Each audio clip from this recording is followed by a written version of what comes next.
আসসালামু আলাইকুম বন্ধু ও বান্ধবীগণ। আজকে আপনাদের লাগে মুই শেয়ার করতে যাইতেছি চাইনিজ পুঁটি মাছ ভাজা। এইটা মগো এদিকের মানের খুবই পছন্দের একটা মাছ। জানি না কার কিরম লাগে, মগো বাসায় সবাই এটা খুব পছন্দ করে তাজা তাজা খাইতে।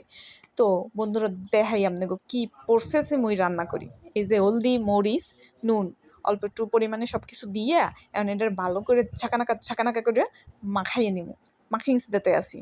তো মাখিংসটা আপনারা ভালোভাবে দেওয়ার চেষ্টা করবেন, কারণ মাখাটা মশলাটা মাখানোর উপরই কিন্তু মাছের ভাজার স্বাদটা অনেকটা নির্ভর করে।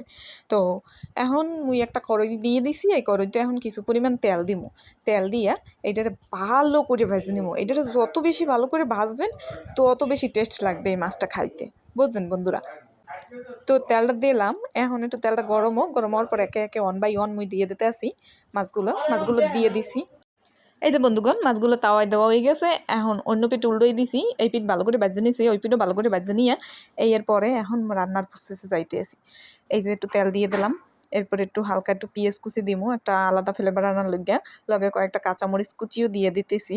তো এখন এইটার একটু ভেজে নিমু, একটু ভাজা ভাজা করে নিমু। ভাজা ভাজা করার পর এখন একে একে আবার দিয়ে দিমু এতে পেঁয়াজ বাটা, একটু রসুন বাটা, হলদির গুঁড়ি, মরিচের গুঁড়ি, ধনিয়ার গুঁড়ি, জিরের গুঁড়ি। তো এগুলো দিয়ে ভালোভাবে কষাই নিতে হবে। মশলাটা অতক্ষণ কষাইবেন যতক্ষণ না মশলায় মানে না বাইরে আপনার তেলটা উপরে ভাসছে না ওঠে। তেলটা উপরে ভাসে উঠলে বুঝবেন মশলাটা ভালো করে কষানো হয়েছে।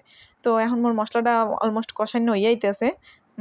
কষাইতে থাকবো, কষাও কষাও কষাও ভালো করে কষাও। এই যে এখন এই পর্যায়ে পানি দিয়ে দেবো। পানি দেওয়ার পরে পানিটা যখন একটু গরম হইয়া আইবে, তো তখন পানিটা হালকা বলক যে সময় উঠবে তখন মুই মাছগুলো এর মধ্যে দিয়ে দেবো। এখন মাছগুলো দিয়ে দিতে আসি, এক বাই এক মাছগুলো দিয়ে দিছি। তো এখন এটা রান্না করব।